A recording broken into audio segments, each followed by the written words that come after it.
Autism is such a big problem in society. It's everywhere and it does exist, but it's never talked about in the same level like racism or sexism or xenophobia, anything like that. But it does exist, and it makes me wonder, is it because people are not aware of it, or they don't know what autism is, or they don't think that they are being autist? Maybe that's the problem, because I talk about deaf awareness a lot because I feel like there is a general lack of awareness, and part of that is the existence of autism. It's not always obvious, obviously, to see that someone is deaf, and it can be sometimes labeled as an invisible disability, but that doesn't mean that we should ignore the fact that autism exists. But let's talk about it. What is it? What is autism, and where does it come from, and what examples are there that happen in the real world? Let me explain that for you right now. So what is autism? Well, it's a term used to describe a negative attitude, just like discrimination or prejudice or lack of willingness to accommodate, against individuals who are deaf or hard of hearing. Audism is also a belief that people who can hear are superior to those who can't hear, and a person who follows that belief is called an audist. The term audist has not existed forever. It's only been around since 1977. It was in a dissertation put together by Tom Humphreys, and he defined it as the notion that no one is superior based on one's ability to hear or to behave in a manner of one who hears, which is kind of what I've been saying to you about. And it is a problem in society, and that is something that I have experienced countless times, and I defy anyone who is deaf or hard of hearing who has not experienced that, because I feel like every single person who is deaf, who is hard of hearing, who is late deafened, who is any of these categories and beyond, they have experienced some kind of autism. So if you're not familiar with it, what are the examples of autism? Well, here are a few. Number one is the unwillingness to assist someone's auditory needs, especially if you are aware that they have no problem. So a common one would be if someone's talking to you and I can't, hear that person would be like, oh, you know what, don't worry about it. It's not important. I'll tell you later. It doesn't matter. Not cool. Number two is the refusal to sign, even if you know how to sign. This baffles my mind, the fact that if you know how to sign but refuse to just even break down the barriers and connect and communicate, and you refuse to do it? Yeah, not cool. An expectation or assumption on the person's ability and their education and their ability to do anything in life. So, for example, saying things like, oh, you can drive, or you can read, or where is your carer? And that assumption where you are limiting their ability because they are deaf, that's not really right. I mean, yes, we can drive, we don't need carers, we can live our own independent life, we can have a successful career, but a lot of people don't believe that, and they just have that assumption and expectation in their head. Number four is another expectation, is that their work or their career or their education are limited, and that's a very negative way of looking at it, because that's just not true. Now, there may be time where a person's education or work is limited, but that is predominantly because of they have been denied the proper service or denied the accessibility features that they've been required. They've been denied a lot of things, or pushed aside, or forced to do something else, and that is not their fault. But the immediate expectation is not right to assume that this person's ability to do their work or their education is very limited. Employment discrimination, that's a common one. It's like saying, oh, you can't do this job because you are deaf. And I've been told that. And yes, there are times where, there are things that I can't do, like use the phone or anything like that. But there can be ways to adjust that. Maybe you have to change the communication method, or maybe you just have to use technology or anything like that. So there are ways around that. But to say that you can't do it because you're deaf and it's clear that you can adjust, it's a bit Audist. Number 6 is when you are immediately assuming the worst when someone is deaf and kind of using the pity feeling. So, you're deaf, or you poor thing. And a lot of the time for me, I don't really expect to have pity. It's just an awareness. Just be aware of it. And then if you can accommodate and you're willing to help, that's fine. But it's not about saying, oh, can you look at me and just feel sorry for me? Nobody said that, actually. I don't know anyone who said that. No. I just don't think deaf people ever say that. Number 7 is to develop a patronizing attitude to a deaf person. So a common one would be, oh, you speak well for a deaf person. That's good. No, I'm not going to say any more than that. It's just a weird thing to say. And again, it's the expectation that, oh, you're not supposed to be like that for a deaf person. So well done, you. No. Here's the big one. Used as an inspiration porn. I've talked about that multiple times before. You can check out what I mean by that. But really, it's an example when it's like someone saying, oh, it's so inspiring that you are on the train traveling to work.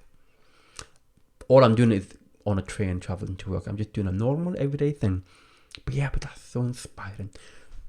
It's not cool. It's not. We're not there for, your inspiration. That's not what we're there for. And that's, very patronizing on top of it.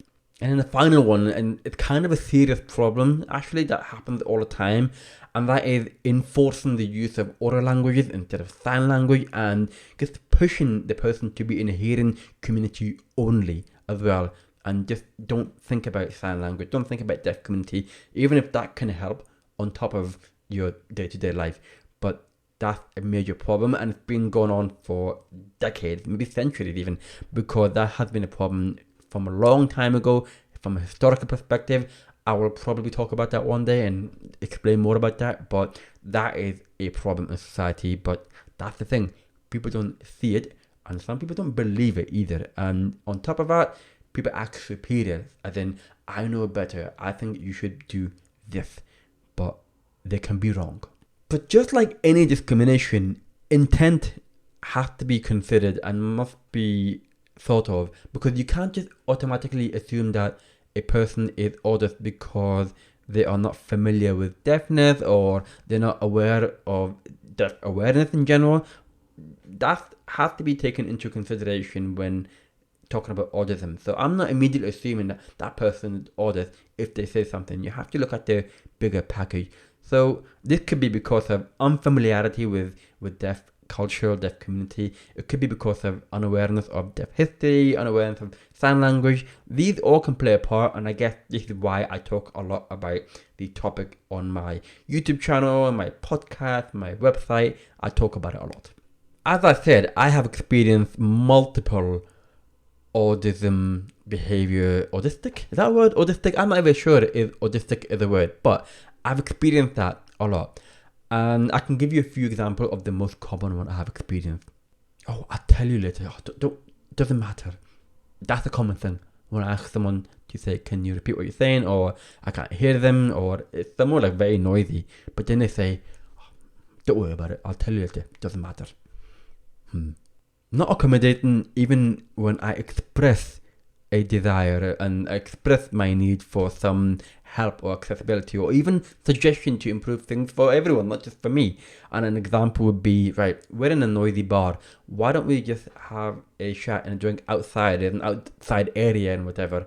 That's not always something that is followed along, and it leaves me heartbroken and lonely and just denied by the people I'm around. And it could be because of work event, or it could be a conference, could be any personal situation. And that is something that I experience a lot. Oh, you have a lisp, or you don't speak clearly, or even on top of that, oh, you speak very well for a deaf person. Whatever angle you look at it, I have seen that and heard it a lot. It gets boring, and being involved in speech therapy is something that I have gone through, and I hated it. And you try to work on it, and I put myself out there to speak to the world on the internet or even on stages when I do public speaking, just to get myself out there and to communicate, spread the word, and get better at communication. But then you still get people from both sides saying, oh, you don't speak very clearly, or you have a lisp, or oh, you do speak very clearly for a deaf person. That's pretty impressive. All of these things. This is something that happened a few times, and I just say to the employer, I say, I can't use the phone. But then they say, oh, you'll be fine, just go on with it. And that means I end up looking like the bad person if the phone call didn't go well with a client or customer. But again, I have expressed that and I have told them, and that brings back to the earlier point about not accommodating my needs, and I expressed that, but that's been denied. Negative body language is something that I definitely see all the time because I think I am good at that. I think a lot of people are good at observing body languages if they are deaf themselves, because you use multiple cues to understand what that person is saying and not just orally. And I see that negative body language when they are either frustrated or they want to pass me on or they sigh or they just have that emotion that you can see on their face or anything. And that is because of something, maybe because I need some help about something or I have expressed a need for something, but then you see that rolling eyes or negative body language and pass it on. Those kind of attitudes. And then finally, social invites. Sometimes it doesn't happen and I don't get invited because it's just too difficult for me and they assume that it's not going to happen, I'm not going to come. But that's because they're not willing to make it work. But then on the other hand, when I do get invited to go to a social event and it's so hard to cope in an environment, there are, for example, no quiet areas to have conversation, it just has to be loud thumping music, and that's very hard for me. So social invitation and social settings are very difficult for me, and that can cause issues when people are trying to help or not help in this situation. So autism is a real thing. It's been there for a long time. Every single person that I know in the deaf community and beyond and around that has experienced it, myself included, to this day. And I fear that it will never go away, but that's why I'm determined to keep going, to communicate my messages, to share knowledge, to do the public speaking, the workshops, and share the content. And I hope you can help to share this video and share everything else that I've created to make things more aware and to make not just my life, but people around you, their lives easier, and to make society a better place. And unless that's a bad thing, to make society a better place, well, we're gonna have problems, aren't we? I don't really see why that's a bad thing, but that's my aim, to make society more deaf aware, more inclusive, and everyone will win at the end of the day. I hope you will help me with that. If you are a person who have experienced autism, let me know what other things that you've seen so that people can be aware that it does exist in the world and it's not just me, it does exist. So if you share your comments, then that would be really awesome to see a variety of experiences. That would be really cool. And if you're a person who never heard of it, never heard of autism before, what do you think about it now? Have you seen it? Have you experienced it? And have you subconsciously did that yourself without realizing it? And what are you going to take away from this content? I hope you have learned something. Really appreciate your thought on that. Don't forget to like and subscribe and heart and fist bump, elbow bump, the whole thing. And I hope you'll be around next time, and I will speak to you again soon. Take care.